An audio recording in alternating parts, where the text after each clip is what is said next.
Hello and welcome to the 2024 In Defense of a Movie Podcast Halloween episode.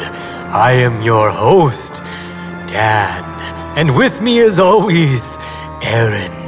Good evening. I want to suck your blood and talk about movies. We're going to talk about the Jeepers and the Creepers. How you doing, Aaron? I am doing well, and I am pumped. Halloween is around the corner, and we got a special little movie for you guys here. Yeah, so I hope you guys enjoyed Winnie the Pooh, Blood and Honey, and following up with our next spooky season podcast episode. Our Halloween episode, Aaron, we are talking about 2001's Jeepers Creepers. This movie... I really wish I could whistle right now, because whistles along with that. This is an interesting movie, Aaron, for a lot of different reasons. It's not that low on the tomato meter. It's actually in Rotten Tomatoes at 46%, and the popcorn meter is 49%. It did quite well at the box office, really well, actually. It was made on a budget of $10 million and made about $59.2 million, which was really good in 2001. Yeah, quadrupled. But the weird thing is, not a lot of people talk about this movie. And I mean not a lot of people as in like, not a lot of movie podcasts or YouTube videos really tackle this. A lot of people stay away from this. And I kind of found out why after watching it, because there's some pretty gnarly controversy behind this movie that's hard to separate from the movie itself. The fact that the director is a Correct. Okay. When we say this is in defense of Jeepers Creepers, we mean just that. This is not in any way, shape, or form, this is not in defense of Victor Salva. That guy is a certified creeper. Yeah. And we'll get into that later on. But let's just get that out of the way right now. Yes. Before you watched this movie, were you aware of the director's checkered past? I was not. I knew, honestly, I knew nothing about this movie as well. Like I always say, scary movies, I stayed away from them for a little bit here. But no, I knew nothing about the director or this movie. What about you? Yeah, same. I didn't go see this in 2001. I wasn't into horror movies back then. And I'm kind of glad I didn't see it in 2001 because this would have scared the shit out of me in 2001. Yeah, okay. The first time I watched it was literally just a week ago before recording this episode. But I remember seeing the box art for this movie in the poster, like forever. Yeah. I spent some time working at a Rogers Video up here in Canada, and I remember always stocking this movie on the shelves. And it was a really popular movie, but it was also a very striking image of this eye with like this creepy, kind of busting like through the burlap mask or sack mask or whatever with his eyes coming out. Yeah, which we now know is actually like sewn together human skin. So oh shit. Really striking image, and that's all I knew about it. I didn't even know Justin Long was in it until like a week ago. No, I had no idea when we decided to do it. And this is his first leading role, by the way. Yeah, he was 22 years old. Just baby-faced Justin Long. He somehow looks exactly the same as he does in Barbarian. Totally. Yeah, well, I imagine there's going to be two camps of people going into this podcast episode. There's going to be the camp that has seen Jeepers Creepers and likes Jeepers Creepers and knows a lot about it, probably knows the controversy surrounding it. And there's going to be a group of people that were kind of like us that hadn't watched it and are kind of going into this blind. Yeah. Jeepers Creepers didn't actually have an official premiere because there was so much controversy coming out around it. And it actually wasn't until the director directed Powder for Disney that things really blew up because people were coming after Disney being like, hey, why did you hire this guy with such a checkered past? And so it's interesting because this movie is held in really high regard among like horror film enthusiasts. A lot of the filming locations exist except for the church. The church burnt down. But the diner is now like I think it's like some sort of shop that, a lot of people still go visit these filming locations and make the pilgrimage out there like all the time. It's really interesting. People that like this movie really like this movie, but here we are discussing it. I mean, Mm-hmm. at the time of recording this, just today, Variety published an article called like the 100 best horror movies of all time. And Jeepers Creepers did not make the cut. And the number one spot went to the Texas Chainsaw Massacre, which this reminded me a lot of in its setup and its approach to creating the uneasiness in the car, you know? Yeah. So it's weird to take a movie like this that did pretty decently critically, but it still meets our 50% threshold, and made that much money at the box office and say that it needs defending. In fact, like this movie won the 2002 Fangoria Best Wide Release Film, Best Supporting Actor for Jonathan Beck's Creeper, and it was nominated for Best Makeup and Creature Effects. Yeah. And it was nominated at the Saturn Awards, the Golden Reel Awards, the International Horror Guild Awards. It was nominated for Best Horror Film in virtually all of these different festivals. So for it to be under 50% is really confusing to me. Yeah. Usually horror movies don't typically do critically well, but then the audience level is really high because people rate them on their enjoyment. Yeah. So how does this movie sit below 50% and yet is held in quite high regard and has accolades behind it? It's very confusing. That is an excellent question, because that was my thought as well. I think maybe apart from the just like all the moments of just staring and like waiting, if you kind of look past that, the movie's actually not that bad. It seems like everybody was actually terrified on set there. Yeah. The director also, he went through great lengths to separate the two main characters there from the actual creeper to just build more suspense. So it seemed like it had a lot going for it. Jonathan has gone to great lengths to not get to know our actors on the set at all. So when the kids first are revealed to the creature, it is on set, on camera. What the hell is that? Is that the... Yeah. Holy shit, that's creepy. The first half hour, 45 minutes of this movie, I thought was spectacular. It has a really modern feel. It holds up surprisingly well out of the gate. It starts kind of with like a Texas Chainsaw Massacre vibe, like the road trip, the weird strangers. Yeah. It has this really ominous vibe. Yeah.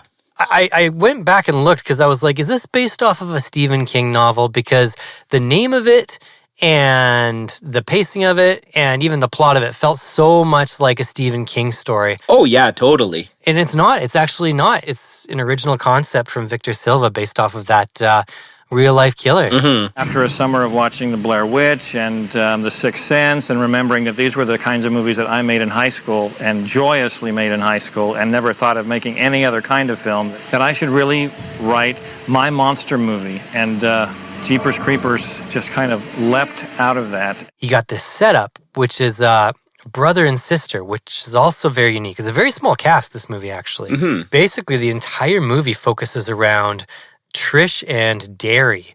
Gina Phillips plays Trish, Justin Long plays Derry. And you get this fun dynamic between a brother and a sister. There's no romance. They're basically ripping on each other the entire time.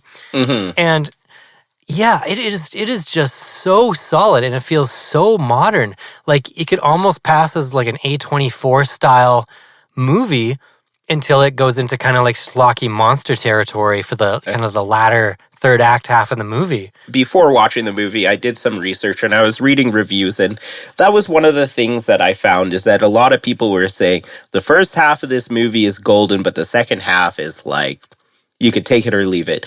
I personally did notice a difference from the first half to the second half. Like, it was all pretty good to me. I read that the funding fell through on this money, and so they actually had to lop off like 20 pages out of the script.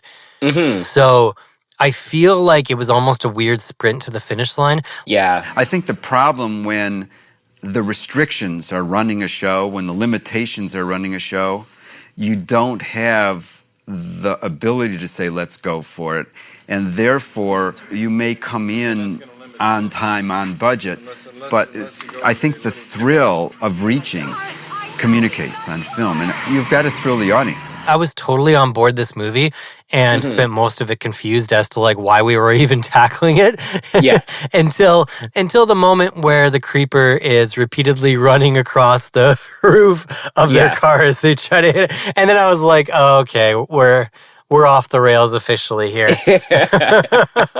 Yeah, that scene is pretty. Yeah, I could see it, but like I don't know. I think for me, it might have been that its death and the whole every scene with the monster just seemed like very anticlimactic, right?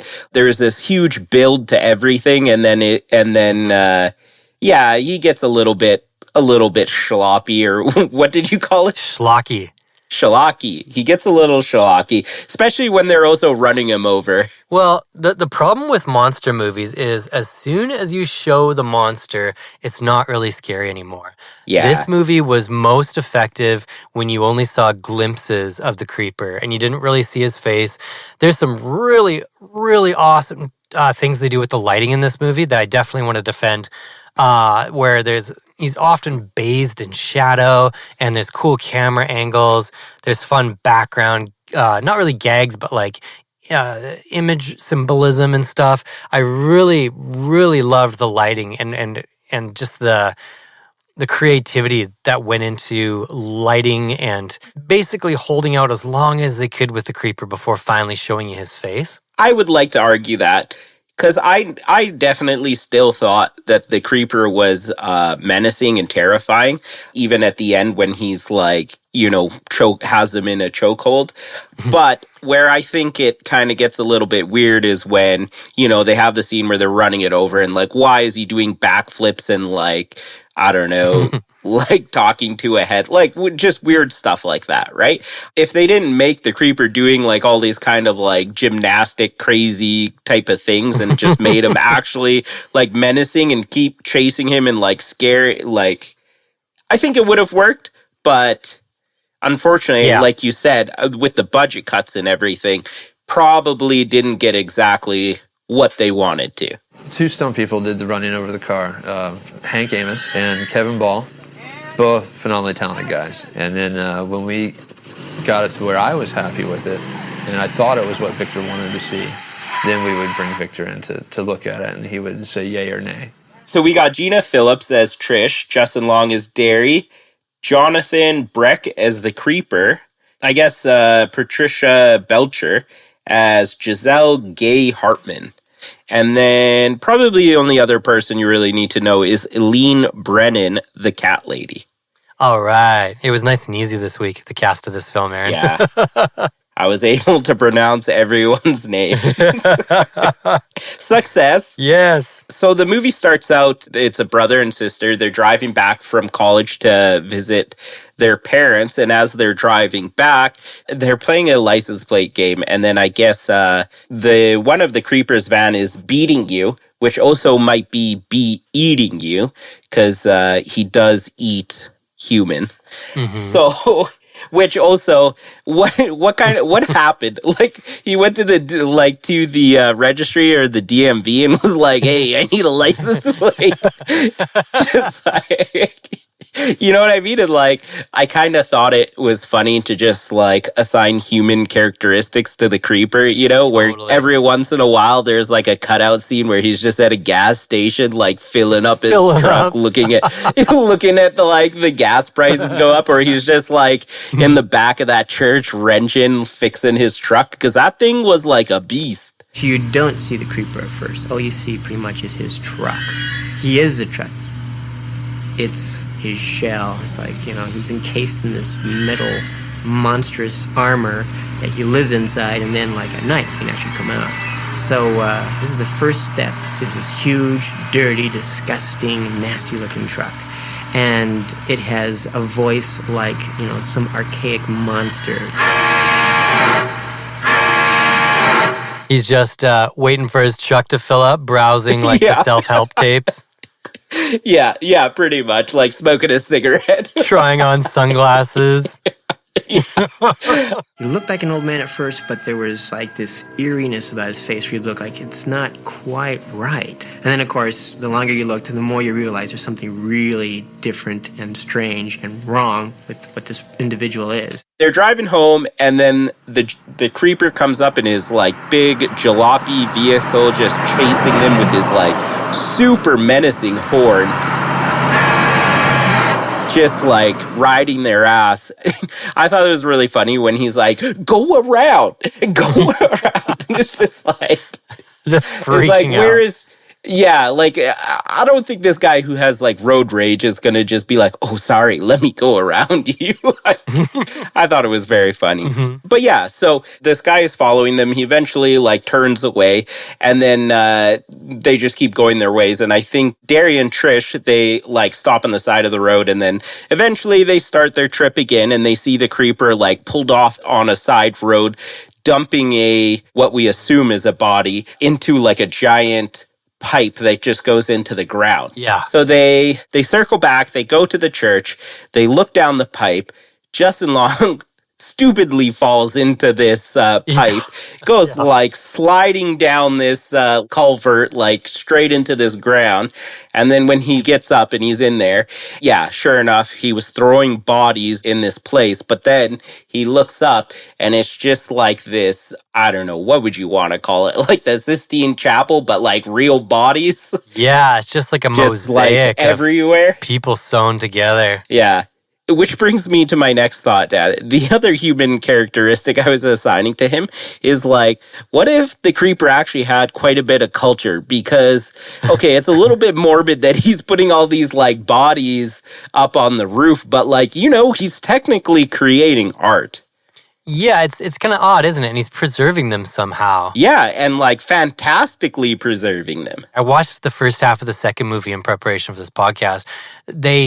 They say on the radio, I think the official count of bodies they find down there is like 300. Oh, geez. Yeah, so some of them have wooden teeth. Yeah.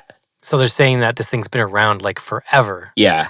Because what is it? Every 23 years he like awakens to feast upon people. Yeah. This is probably good as time as any to talk about the creature itself. The creeper, I really want to defend the creeper because this is a fresh monster. It's got its own rules. It has to like eat parts of people that it needs. So say if it loses an arm, it has to eat an arm to gain an arm. If it loses some eyes, like in this movie, its eyesight's failing, so it needs a fresh pair of eyes.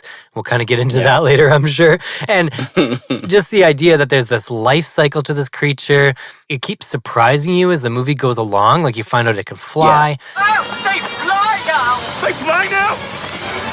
They fly now! You're wondering how it gets around so fast. You find out that it has like predator face mandibles at one point in time. Yeah. And it just keeps giving and giving. And I was just like, man, the creature design is so, it really sticks in your memory. And I love that when creature features keep kind of giving and expanding as the movie goes along. Victor was so clever in revealing more and more of the creature as you go through the film. It's not just that guy in an old coat. He changes and he morphs, and there's always something else going on with the creature than you know. He flies. He must be a vampire. He's got wings. And then you see him with his clothes off. He's got a reptile's body. He's got these huge leathery wings. He's like a gargoyle. We went, no, okay, there's got to be one more step beyond that where you don't know what he is. That was like, I think, the biggest treat, to create a movie monster that you didn't recognize from somewhere else. That was like, oh, that's like weird and new, you know. That's so wonderful for a horror movie fan to see that and go, wow, something fresh. Somebody put the effort into doing something new and fresh. Totally makes sense to why this had spawned like a few other movies as well. It's such like a great horror movie villain. Yeah, I found out, this is really weird, but according to Screen Rant, the creeper is loosely based off of a series of real life Michigan-based events in the summer of 1990. Yeah. It was the crimes of this guy named Dennis Depew. Also, Derry and Trish are loosely based off the characters that witnessed him dumping a bloody mattress? Basically, the whole first act of this movie is very much based on a real thing, and that's even creepier. Yeah. I'll just read this excerpt from Screen Rant really quick because I just thought this was really wild. Sure. In 1990, Michigan resident Dennis Depew was the target of a police manhunt after he murdered his wife and disposed of her body behind an abandoned schoolhouse. Different elements of the case were added to the fictionalized narrative of Salva's story, and while the movie is still too strange to be considered close to a real account, the Depew case certainly leaves an impression on the Jeepers Creepers franchise. Spooky. It's funny, Aaron. This movie was pretty creepy and had some surprisingly disturbing images in it. Mm-hmm. But it wasn't until after watching it and looking into it, finding out this gnarly stuff about the director, finding out about the connections to a real-life killer, it made the whole movie feel that much creepier and unsettling to me. Like, post-watch, it was really weird. Like, I have not stopped thinking about this film since we watched it. Yeah. You know what I just thought of, right? Kenny and Darla. You believe that story? That they did go looking for her head. They only found the car. They never found her head. You wanna know something? When I first heard that story, I used to think this was the highway I would die on. Like the cheery finger today, aren't we, sis? Dan, I need to admit something to you. Is it sexual? No. Okay, what is going into this movie, the entire time, I was thinking that the Jeepers Creeper was Freddy Krueger. Yeah, and so when he gave, like, I didn't know, like, I didn't, like, that should tell you about my knowledge of horror films and, like, how much I was actually into them. But for some reason, I was like, where's this green and, like, brown striped shirt? Yeah, no.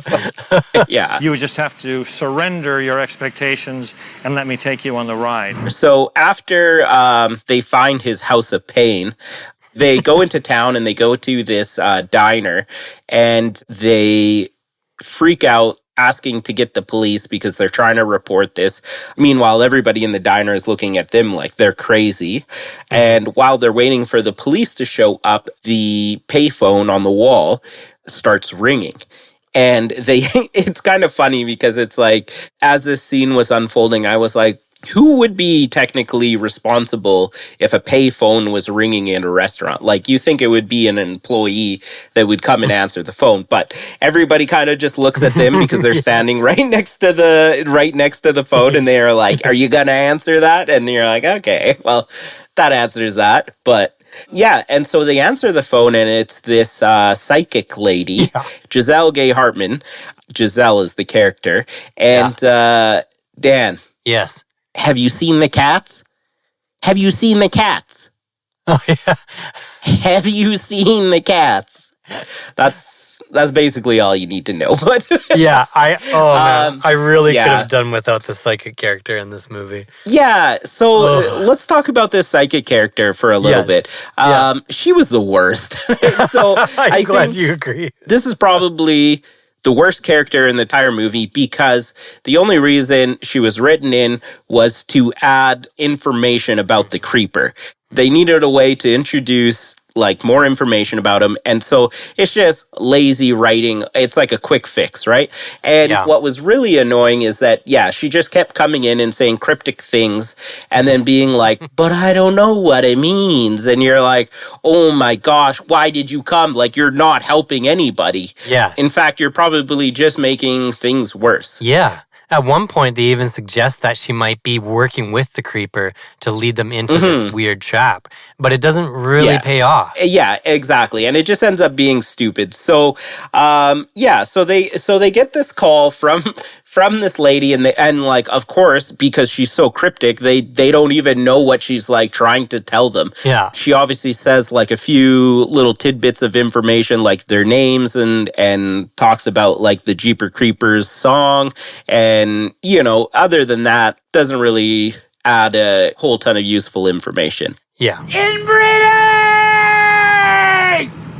So eventually the police show up and they are talking with him, and they're kind of like, they don't really believe them and they think that they're crazy, but they're going to accompany them to the church. But as they're making their way to the church, they get a radio call that like someone has lit everything on fire. So obviously the creeper covering his tracks.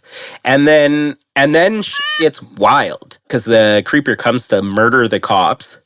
He does this insane scene with the head of the cop where he like it looks like he's kissing it, but then bites his tongue and it just like rips it out of his head. And meanwhile, in the background, there's this giant sign that it says it tastes so darn good. It's pretty, I don't know, shocking. It's definitely spooky and also very gross. Pretty over the top for 2001. Yeah. Like he's making out with a severed head and then like bites its tongue out. It's really disturbing. And there's a lot of stuff like that in this film where you're just like I said, I'm really glad I didn't see this in 2001. I would have had nightmares or something because it's intense, man. I'd stop going to church. Back to the psychic lady, it's worth mentioning. She's not just a little bit psychic. She seems to have this weird, like, omnipresence. Like, she knows their names. She knows why they're there. She knows where they are. She knew the number to the diner and that they'd be there at the exact moment.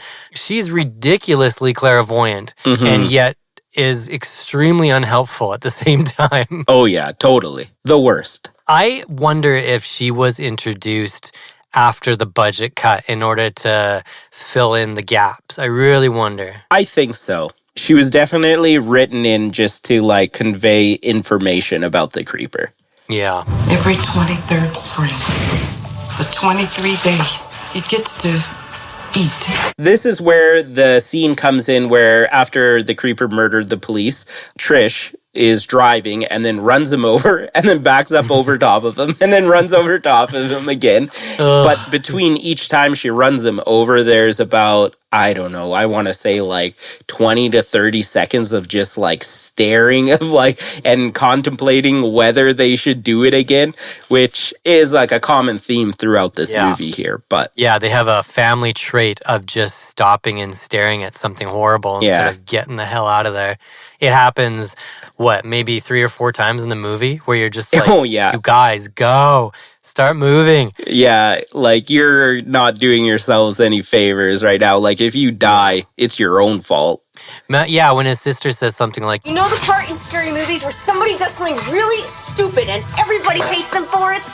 This is it. Yeah. You felt that in the movie, like through the whole thing. You're like, don't go down the pipe. Why are you sticking it in the pipe? I feel like that's a like a horror movie trope, and I like my theory behind it is because they want us to be like engaged and yelling at like the characters as they're doing these stupid things. Yeah, I think so. Just yelling at the screen. Well, I was going to ask you, if you were in their position, Aaron, and you drove past and you saw some creepy dude throwing a body bag into a like culvert or whatever, big pipe, would you go back and check to see what's in the pipe? I don't think I would go back to check in the pipe, but I think I would like beeline it for a police station. Yeah, I agree. I thought it was really interesting that it's established in canon that the creeper's been around for as long as he has. And yet this seems to be one of the first, well, maybe not the first time, but he seems to be very cavalier about his operation. Like this pipe isn't on the back side of the church. It's like right beside the church facing the road. No. And he was like clearly exposed from the highway, just like you don't want people to see you getting rid of bodies, but like clearly you could see it as someone just driving by. Yeah, and it's the same writer and director of the second one. So this is the universe established, and it's like there's 300 bodies down there. Some of them are like up, 100 years old, and you're like, well, what's the story with this church? Why is it abandoned? When was the church built? How was it used? How did no one go into the basement? It introduced so many questions to the point where I was like, I can't think too hard about this or else it's just going to fall apart. It's just the, the creeper bought the real estate and is the caretaker of the church. Something like that. There's no world in which the creeper operates without doing some mundane stuff. Can we agree on that? Oh, yeah. Yeah. He must like wear someone else's face to go do stuff. Did he buy the church? Did he like sit down with some lawyers and like a realtor and like... Or maybe he's just murdering everyone. He murders them and puts them in his house of pain and then is just like steals their stuff. Maybe. I don't know. Something needs to be said about this church. Yeah. And what was going on. I want to know who his finance planner is. I know.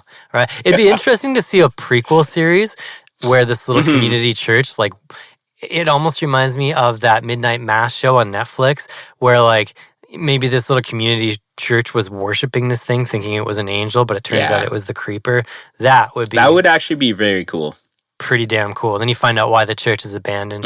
That was a part of the script at the cat lady's house, and she says that one line, "That ain't my scarecrow." And I thought that was really gothic, this image of this guy standing in front of this old rotted scarecrow. That was just like the essence of how dark and ragged this character was, that he would blend into the scarecrow. Dan, but we forgot to talk about one of the funniest scenes, and that's as they're leaving the diner. They're like, "Hey, is that your car out there? Someone's going through it." Of course, it's the creeper that breaks into their car and is just like sniffing all of Justin Long's dirty underwear that he's bringing home to wash. It's like, and it was just so weird because it was like, I don't know, after that, like, scene, then he's just always, like, sniffing people. Yeah. Yeah, it definitely got a little bit weird after that.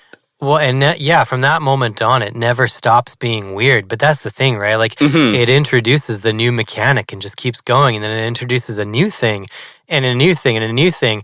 And there is some really creepy undertones to this movie. Yeah. Especially when you find out about the director's background. And there's no two ways around it. It's wildly uncomfortable. There's so much icky stuff. And especially in the second one. The second one is so full of innuendo. And there's so many like shirtless dudes almost exposing themselves. You know, everyone's taking a piss. And like there's all these like reoccurring things where you're like, okay, this guy is a bona fide offender that wrote and directed this story. He literally went to jail for it. You know, he did his time and was able to get back into the Hollywood system. He wrote this thing, he directed this thing, and it's just chock full of creepy shit. And you're like, like, what do you do with that? You know, like, it's a wildly entertaining movie for the most part, but it's hard to separate the art from the artist on this one just because there is so much innuendo. Yeah. And there's so much a normal person just wouldn't write that. In retrospect, like having watched it and been like, oh, that's weird and unique. And then finding all this horrible stuff out, it just made me feel like I needed to take a shower. You know what I mean? Just to like get the get the stink off, right? Yeah. I was just like, oh man, this guy wrote and directed that. Like he wanted to do that. He wanted to film Justin Long taking a piss for some reason. Like, which was also randomly a bit of trivia was he was actually peeing in this movie. It wasn't like a fake peeing scene. He was actually peeing. So like, I also kind of wonder what happened there when he's like, just go over there and whip it out and take a little pee-pee. Like, nothing surprises me now. And it's worth mentioning too, just because it's kind of unique, is that the director, Victor Silva, at the time of filming this movie, he was over 400 pounds in weight. Yeah. And this movie's shot in Florida, almost completely outside in the blazing heat. And it was really interesting because it occurred to me that I've never actually seen an obese director before. And I was just like, it really struck me when I was watching the behind the scenes footage. I was like, oh man, this looks legitimately uncomfortable for this guy to be doing this. And I have such complicated feelings about this movie. You know, one night that comes to mind is when I'm riding on top of the car, on the roof of the cop car. And I actually pull the cop through the roof of the car and chop his head off with my battle axe. That night was, just in the full makeup. I was leaning over, squatting down, basically in a squatting position the whole time, and pouring a sweat to the point where the cameraman and everybody next to me was literally, wasn't even a drip. It was literally a... So, jumping back into plot here, I feel like this is the longest it has ever taken to like explain I know, in the history of our podcast. I keep pulling you off track, but I think it's kind of, for this it kind of works, I think, because we're kind of walking our way through the movie and pulling it apart as we go. So after this, what happens, Dan? Are we in cat lady territory now? Yeah, so I think it goes cat lady territory before they go to the police department, right? Yeah. Yeah, so they find themselves at this cat lady's, which I felt very attacked seeing this lady. I felt like my personality was on display for all to see. No, just joking. But I did identify with that line where she says, like, how many cats can you have? Yeah. Like, I'll have as many as I want. That's pretty much my motto in life. You try to tell me how many cats people can have. Hell, I'll have as many cats as I want to have. You can tell them that from me. Please, someone's been killed. When they asked her, like, how many cats do you have? What did she say? Like, more than a few? My babies don't like strangers. How many babies do you have? More than a couple. We've got to get out of here right now. Yeah, which I can safely say I have more than a few, so. Best answer. It was a pretty fun scene. The lady was just absolutely bananas, the cat lady. Yeah. She comes out with a shotgun. Somehow, this cat lady actually is probably maybe the most sensible character in this entire movie. Oh, yeah. She comes out right away with a gun, does not hesitate, freaking blasts his ass, and then somehow he goes back into her house, and then she goes into her house because she's got to protect her babies. Yeah. And then just like proceeds to shoot, but like obviously Creeper ends up winning in the end and like murders her. Hopefully no cats were hurt in the filming of this movie. I'm going to go ahead and assume that. I don't think so. Because she did let them all out. I don't think the cats had anything that the Creeper wanted, so. Yeah, they didn't. He strikes me as pretty animal friendly. Well, what if he had cat eyes, you know? Oh, this Creeper's not thinking. Night vision. Yeah, he's got to think outside the box a bit. Right? He's like, what do you want crappy human eyes for? You want cat eyes. I love the fact that I live alone with cats. I mean, that I could very well end up that way. You know, to me, it seemed really odd, too, that even in the scene with the cat lady, the Creeper is more than capable of like rushing the two siblings and like attacking them and killing them if he wants to. But it almost seems like the entire time he's just toying with them, you know? Yeah, totally. He's playing with them. I think what he's trying to do, in my estimation of this, I think he's trying to build up the fear. I think that they weren't scared enough and he wants the people that he's killing to be like terrified. Because they do talk about a little bit like he feeds on fear. Yeah. So that could be like his version of like marinating a steak, right? He's letting them cook, you know. I mean that's totally accurate. Just like, oh boy, these are gonna taste even better now. Like just terrifying them.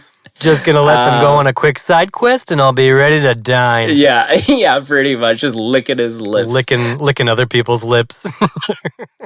You got 10 seconds to get your ass out of my yard. The police station was also wild as well. Like that whole entire scene. So when they're in the police station, I feel like the entire budget for this movie went to hiring police officers for this one scene. Because there must have been like, they were just like marching in and I don't know, is this small town has this like insane police force? Do you know what I mean? We were thinking too. Yeah, this is a small town in BF nowhere, and there's like 20 cops there, all armed to the teeth. Yeah, and don't take a single shot. Yeah, they all happen to be at the precinct at like 3 a.m. or whatever it is. Yeah, this makes no sense. So while they're in the precinct, the Creeper, he shows up there and he first starts like attacking the inmates and eats their legs because he's like trying to grow back his leg. Then he proceeds to attack the police officers. And I believe at one point, the two siblings, the Trish and Derry, they're in a like like an interrogation room. And I don't know what happens in this scene, Dan, and I don't know if you found the same thing, but there's just like this weird wrestling scene between Trish and Derry. And then he like kind of breaks the glass and then they run away. It makes no sense. Yeah, I think there might have been some dialogue missing there. Yeah, okay. In fact, this is funny. The creeper actually does have a line of dialogue at one point. I think it's right after he comes out of the cat lady's house. But in post-production, they thought it was scarier to have him not say anything at all. So you can actually see the creeper's mouth move, but the line's not there. I missed that. Thought it was interesting. I'm kind of glad that they didn't have him talk. Me too. And that's saying something about this movie when you can have a character who doesn't actually say a single line of dialogue, but can still be so menacing. Yeah, really, really cool. Mm-hmm. You know, almost reminded me of like an X-Files monster, but it was really cool. Yeah, and so while they're in this precinct here, the fortune teller, she comes and finds them again, this time in the flesh, but also again shows up and has no useful information. Mm-hmm. Justin Long's character eventually figures out oh, you know which one of us is going to die, which one is it? And she looks over to his sister, Derry, who's the younger brother. You know, I had no problem writing him because he felt so much like me. But the older sister, and I do have an older sister, and this is partially based on her because she is a very strong and smart survivor. I guess we could get into the spoiler of the end of the movie here. Yeah, obviously, it's Justin Long who ends up dying. So I don't know. It's one of two things. Either they're saying Derry screams like a girl, or she purposely again lied to them and gave them false information. So I don't know which one it is. One's a bit of a reach, and the other one kind of just checks out with what this character has been the entire movie. I think at the very start of the film, early on, you see Trish with a pair of glasses. It's like a blink and you miss it thing, but they establish that Derry has better eyesight than her. So naturally, the creeper is going to want to take his eyes instead of hers, even though she is the stronger character of the two. I see. Yeah, but I don't think, I don't know, Psychic Lady, I don't think she really understood that or knew that. The extent of her psychic power. Again, we go back to she is the worst and then not a well-written character. No, you could have cut her out of the movie and still made it work. I don't think she really added anything. There's some lore building, but you could have had one of the cops injured in the corner just saying, my grandfather talked about this thing once, easily could have Old dude at a gas station, Easy. Watch out in these parts of the woods. Yeah, this is the creeper season, spits, it's so easy. You don't need this whole dumb Oracle vibe thing. Ugh. Yeah, totally. I agree. She is why this movie is rated as what it's rated. That's what I'll go with. Yeah. Derry starts as a very light, open, innocent kind of character. And mine, Trish from the beginning, is a bit cynical. She's wounded. She's just broken up with her boyfriend, who's done some not so nice things to her. And I think she's been wounded by a man or two, and she has lots of walls up, and she's much guarded, more guarded than he is. And she's, kind of tough and guarded and very preoccupied and very pensive. So, that's basically it, because what happens after this, he does end up catching them at the precinct, and then he flies away with Derry, and he's never to be seen again. But he lives on in the creeper. Yes, and he lives on in weird flashbacky things in the second movie, where he's standing on the side of the road in his same t-shirt. Oh, weird. I wanted to tell you something. In the second movie, the creeper stops a school bus full of young, hunky high school boys by throwing a homemade throwing star that the creeper makes out of his own bones. And the throwing star he uses, the center of the throwing star, it's held together by Derry's tattooed belly button skin from the first movie. They pull the throwing star out of the split tire and look at it, and you see his tattoo and belly button right in the middle of the star. It's so gross. Man, what a thrifty creeper. He's like, we waste no parts of the human body. Well, since his church operation got burnt down, he's at square one. He's got to use what he has, Yeah. Oh, that's hilarious. I have never seen the second one, and it's you're making a good case for me to watch it. Well, I watched half of it and I decided to not watch the other half because I was very uncomfortable knowing what I knew about the director, and a lot of what was going on screen felt directly related to his personal tastes. Let's just say that. And so I don't think I'm going to finish it. But it's on Amazon. It's probably somewhere else. I don't know. From the beginning, I remember when I first met him for the audition, it was unlike any other audition because before I even started reading, he spent a lot of time really just talking to me, he made me very comfortable, very relaxed. So Aaron, as we slide this body back into the pipe, into the paint house. Yeah. Is there anything we haven't talked about that you want to specifically defend about this movie? No, not specifically. Like, I will say that the two main characters, Gina Phillips and Justin Long, they did a fantastic job. For me, they were probably like the best part of this whole entire movie. I mean, some scenes were a little bit dumb just with, how long it took them to make up their minds. But I feel like they really did a awesome job of conveying that like brother, sister, just that sibling banter, right? It made me like reminisce about my own siblings and thinking about like road trips and, just like all the dumb stuff you get up to as kids when you're when you're young and you're trying to come up with things to, because you're bored. So like for me, that was one thing that I really enjoyed and found it like a pleasant surprise.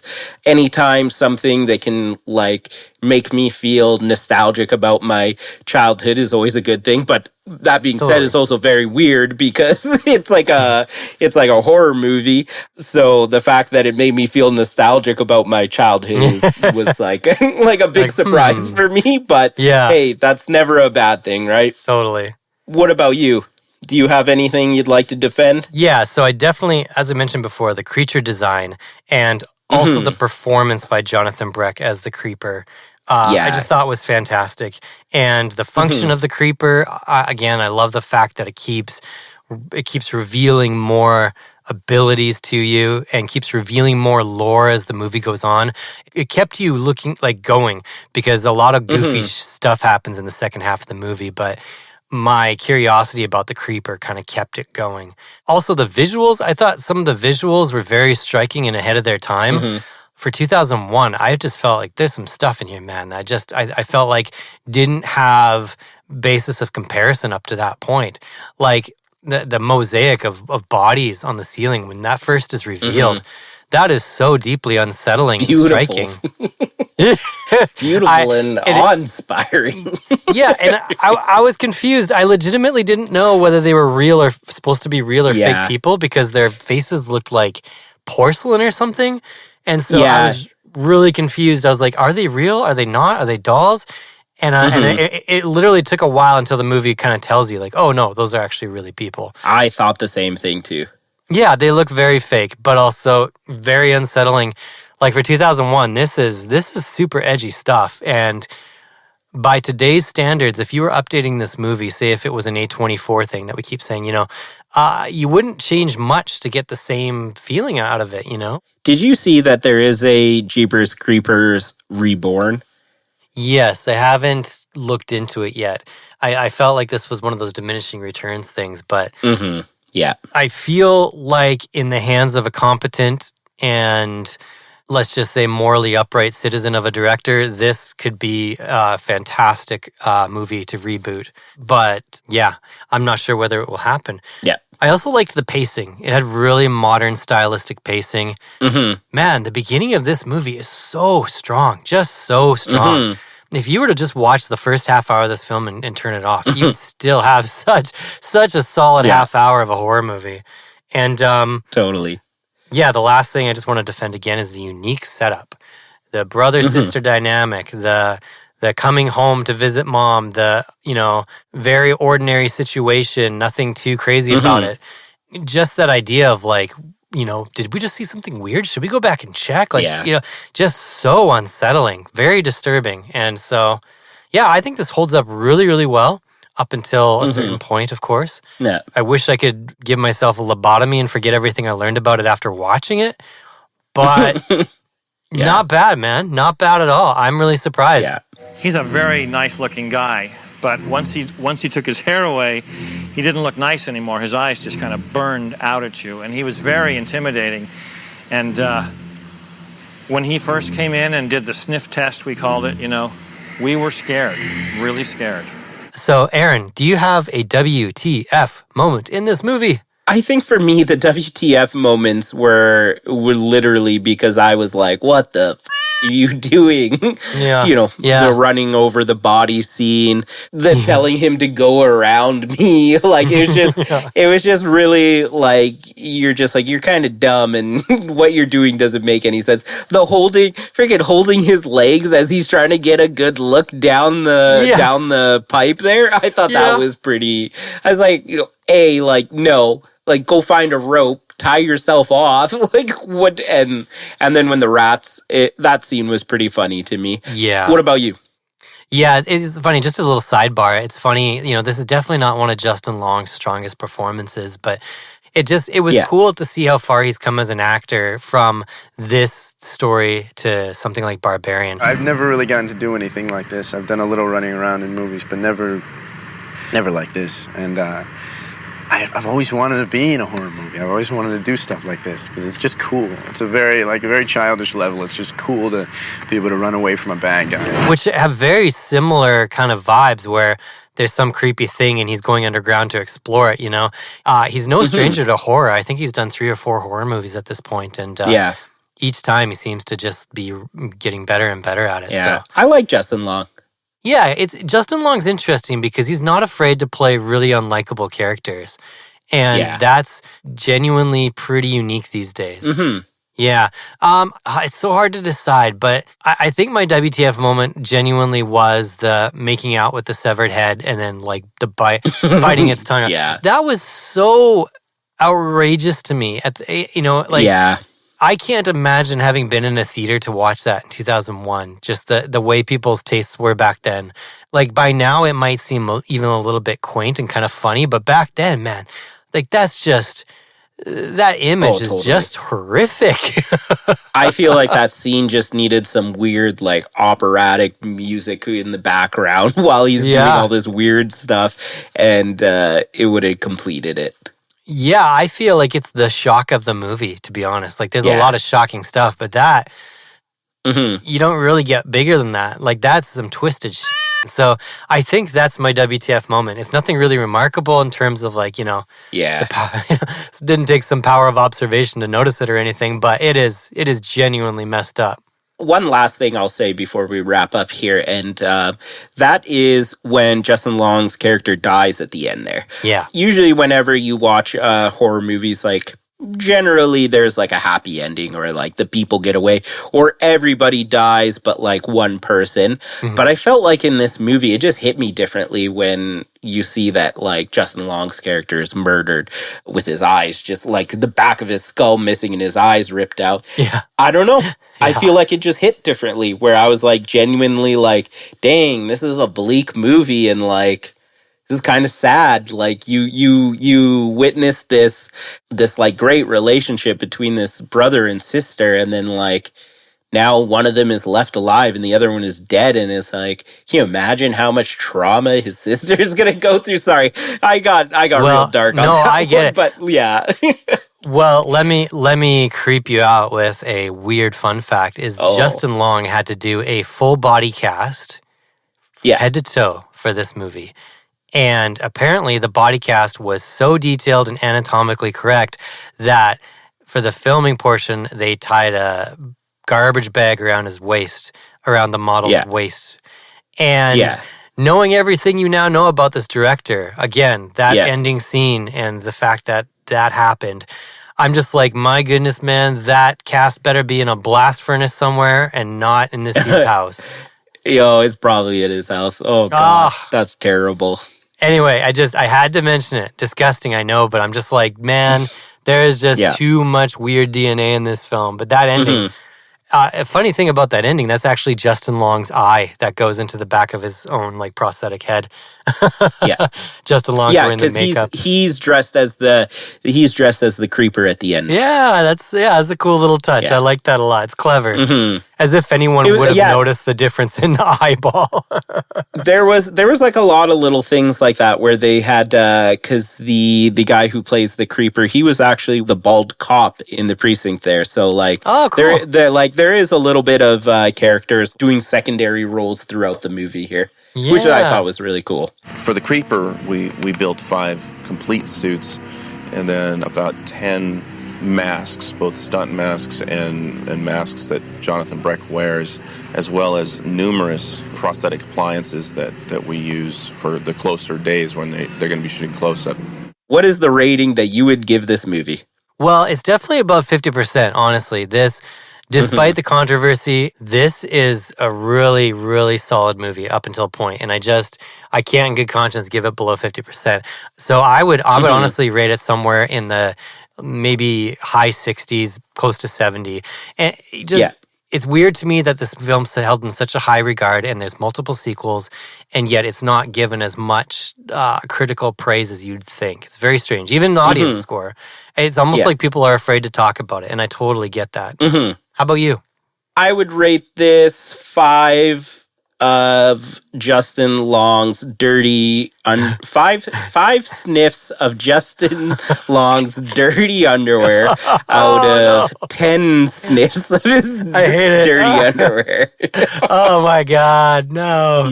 Gotta go for that 50%. Creepers. What would you say to recommend this movie to somebody? I would say watch it for the cinematic history, and nothing more. Yeah, I agree with that. That is a very good thought to end on.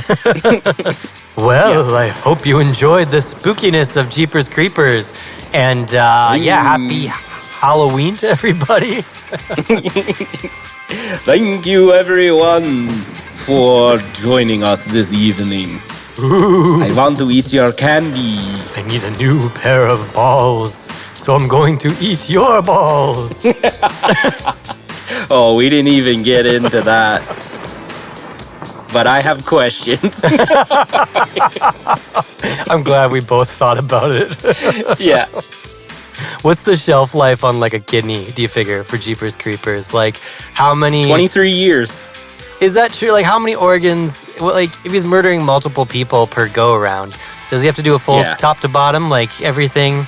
over the space of the season? Or well, if you want to talk about his body ratio to organ ratio, it must be quite a bit higher. The organ ratio must not last very long, so he's got to consistently kill. Yeah, it's really confusing to me. How choosy is he? If he eats one liver over here, does that mean he'll never eat another liver, or just kind of lets it spoil? Yeah. I don't know. There's so much. He's just pulling people's pants down, looking at their private parts before he decides which one he's going to eat. Smelling them. Yeah. Maybe the Victor Salva, he based the creeper off himself unintentionally. What if a man who wasn't a man could dress in such a way that you would think he was until he got right up close to you and you saw that he was... not a man at all? How do you not go there, right? How do you not? Well, I hope you enjoyed the episode. Happy Halloween, everyone. This has been In Defense of a Movie Podcast, and we will see you on the next episode. Bye. Cats are fascinating. Cats are something to watch and learn from. I mean, they're very comforting, like a baked potato.